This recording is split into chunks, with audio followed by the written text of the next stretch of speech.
एक बार फिर से ये साबित हो गया है कि बिहार राजनीतिक रूप से काफ़ी सबल और सशक्त राज्य है, जो कि कहीं ना कहीं केंद्र में बैठी सरकार के लिए मुश्किलें पैदा करता है। और एक बार फिर से जैसा देखने को मिल रहा है कि भारतीय जनता पार्टी बिहार में आकर के उसे अंदाज़ा हो जाता है कि पहाड़ कितना ऊंचा है।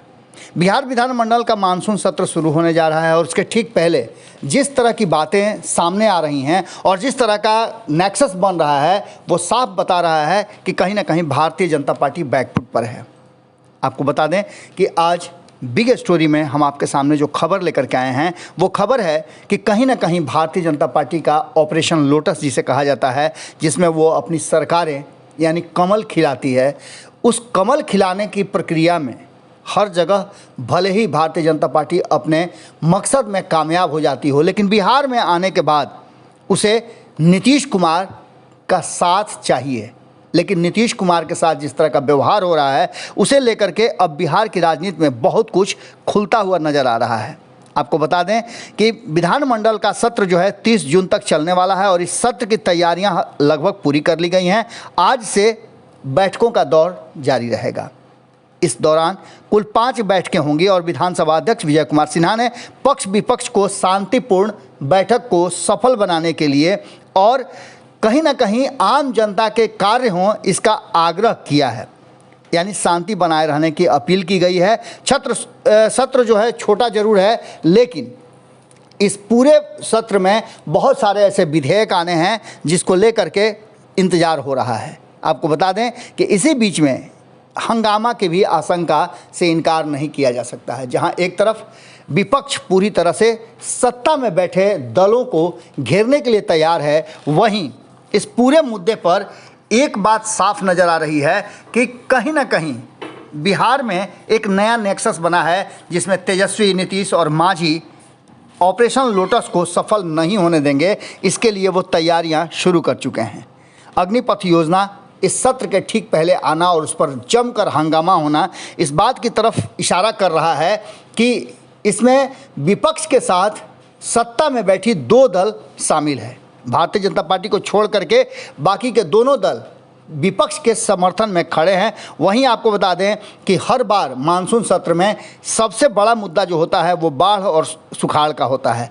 इसके साथ ही विधि व्यवस्था को लेकर के और खास करके अग्निपथ, बेरोजगारी, महंगाई को लेकर के बिहार में जहां एक तरफ आम जनता त्रस्त है, वहीं सदन में इस मुद्दे को लेकर के विपक्ष भी पूरी तैयारी कर चुका है। इस पूरे मामले में आज पहले दिन अनुपूरक बजट पेश होगा। मानसून सत्र में कुल 5 बैठकें होनी है। पहले दिन बैठक के औपचारिकता में खत्म हो जाएगी और उसके बाद से सोमवार से नियमित बैठक होगी। इसके बीच में आपको बता दें कि सोमवार, मंगलवार को राजकीय विधेयक पेश किए जाएंगे और बुधवार को अनुपूरक बजट पर विमर्श किया जाएगा। इसके ठीक पहले एक जो मुद्दा सामने आया था, जिसमें भारतीय जनता पार्टी ने कुछ जल्दबाजी करते हुए संजय जायसवाल के उस बयान को भी हम कोट करना चाहेंगे कि जिसमें उन्होंने अग्निपथ योजना से कई तरह के फ़ायदे युवाओं को होने की बात बताई थी, वहीं बिहार की शिक्षा व्यवस्था और उच्च शिक्षा पर सवाल खड़े किए थे। इन सारी बातों को लेकर के अब जो चीज़ें सामने आ रही है, उसमें राज्य सरकार को घेरने के लिए अग्निपथ योजना सबसे अधिक कहा जाए तो आग में घी का काम करेगी।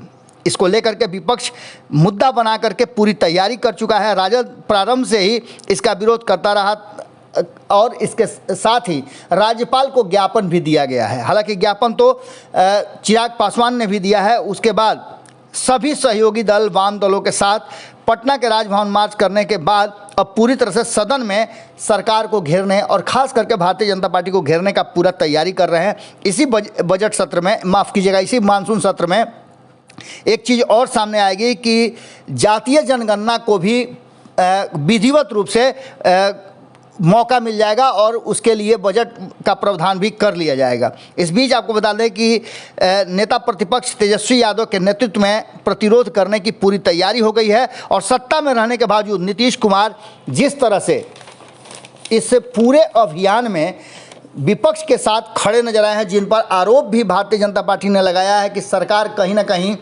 अग्निपथ योजना में चुप्पी साधे हुए है और प्रशासन को भी तोड़-फोड़ करने वालों को कोई गंभीरता से नहीं ले रही है। इन सारी बातों को लेकर के जदयू और नीतीश कुमार कहीं ना कहीं चुप्पी साधे हुए हैं। लेकिन इस योजना को लेकर के जनता दल यूनाइटेड की तरफ से लगातार सवाल खड़े किए गए हैं कि केंद्र सरकार को और भारतीय जनता पार्टी को इस योजना को वापस लेनी चाहिए। इसका जो है वो विचार कहीं ना कहीं जदयू के जो राष्ट्रीय अध्यक्ष हैं ललन सिंह के साथ साथ संसदीय बोर्ड के अध्यक्ष और लगभग तमाम नेताओं ने इस योजना को वापस लेने की बात कर चुकी है। और वहीं हिंदुस्तानी अवाम पार्टी ने भी अग्निपथ योजना को गैर जरूरी बताते हुए इसे वापस लेने की बात की है और इसके विरोध में वो भी सड़कों पर थे।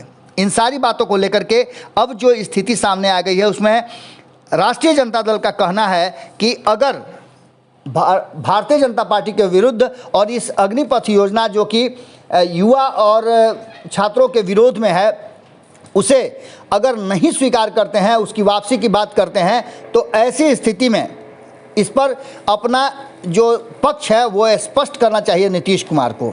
ऐसे में सदन में इसके समर्थन और विरोध को लेकर जदयू और राजद के बीच में असमंजस की स्थिति नहीं रहनी चाहिए। राजद के मुख्य प्रवक्ता भाई वीरेंद्र ने कहा है कि सदन में सरकार को चालाकी नहीं दिखाने देंगे और न ही चालाकी चलने देंगे। उन्होंने कहा है कि अग्निपथ योजना पर मुख्यमंत्री को स्पष्ट करना होगा कि वह इस पार है या उस पार है।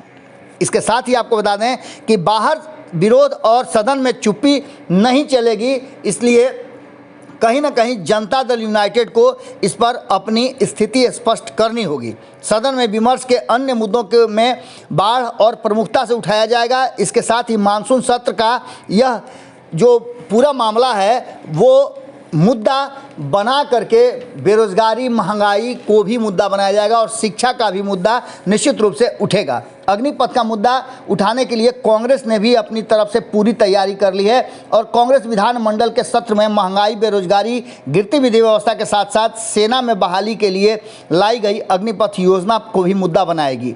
इसके साथ ही आपको बता दें कि कांग्रेस विधानमंडल दल के नेता अजीत शर्मा ने ये बातें स्पष्ट तरीके से कही। वहीं आपको बता दें कि AIMIM के जो विधायक हैं वो भी इसके लिए तैयार हैं। उन्होंने भी मीटिंग करके और इस योजना का विरोध करने के साथ साथ सरकार को घेरने की भी बात कही है। दूसरी तरफ वाम दलों ने भी पूरी तरह से अपनी तैयारियां कर ली हैं। इसका सीधा सा मतलब है कि भारतीय जनता पार्टी जिस तरह से अपनी योजनाओं को लेकर के और लगातार जिस तरह के बयान देती है, जिस तरह से वो सत्ता के गलियारे तक पहुंचने का यत्न करती है, उसमें कहीं ना कहीं बिहार में वो पिछड़ती हुई नज़र आ रही है। हाल फिलहाल में आपने सुना होगा कि लगातार जिस तरह से महाराष्ट्र संकट चल रहा है, महाराष्ट्र में कहा जा रहा है कि भारतीय जनता पार्टी के इशारे पर वहाँ शिवसेना में भगदड़ मची हुई है और सरकार गिराने की कोशिश की जा रही है। वहीं बिहार को लेकर के भी कहा जा रहा था कि बिहार में भी ऑपरेशन लोटस की तैयारी शुरू हो चुकी है। भारतीय जनता पार्टी की तरफ से ये बयान भी आया था कि नीतीश कुमार को चाहिए कि वो सत्ता का हस्तांतरण कर दें और मुख्यमंत्री की कुर्सी छोड़ करके भारतीय जनता पार्टी को दे दें।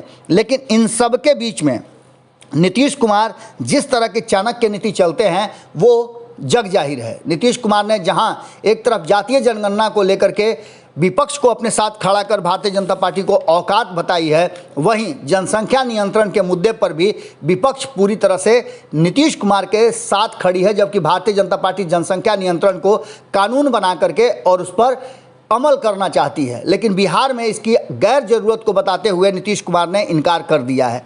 उसके अलावे बिहार को विशेष राज्य के दर्जा की बात हो या फिर अब नई स्कीम जो आई है अग्निपथ योजना, इसको लेकर के भी नीतीश कुमार भारतीय जनता पार्टी के निशाने पर रहे हैं।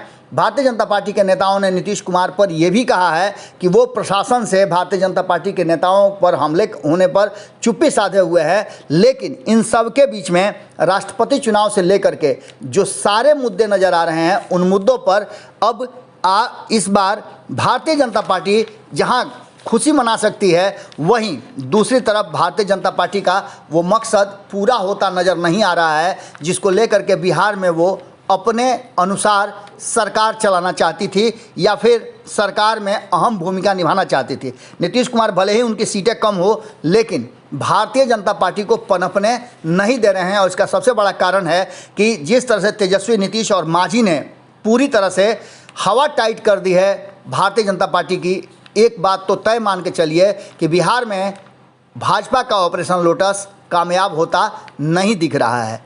विधानमंडल की कार्रवाई के बाद बहुत कुछ कहा जा रहा है कि सामने निकल करके आएगा, क्या होगा ये तो भविष्य के गर्भ में है। लेकिन बिहार में भारतीय जनता पार्टी कहीं ना कहीं अपने योजनाबद्ध तरीके से अपने एजेंडों को लागू करने में पूरी तरह से असफल नजर आ रही है। जुड़े रहिए भारत लाइव के साथ, खबरों का सिलसिला लगातार जारी है। बहुत बहुत धन्यवाद। अगर ये वीडियो पसंद आई और वह बिहार के राजनीति और बिहारियत से सरोकार रखेनी तो सब्सक्राइब बटन दबा के चैनल के सब्सक्राइब कर ली। ओजे एगो घंटी बा, ओकरा बटन दबा देला से कुल सटीक और मारक खबर रुआ मुफ्त में मिल जाई। अगर रुआ पत्रकारिता के हमनी के नया प्रयोग में सहयोग कर चाहतानी तो ज्वाइन बटन दबा दी। पेटीएम नंबर नोट कर ली 9386816700। धन्यवाद।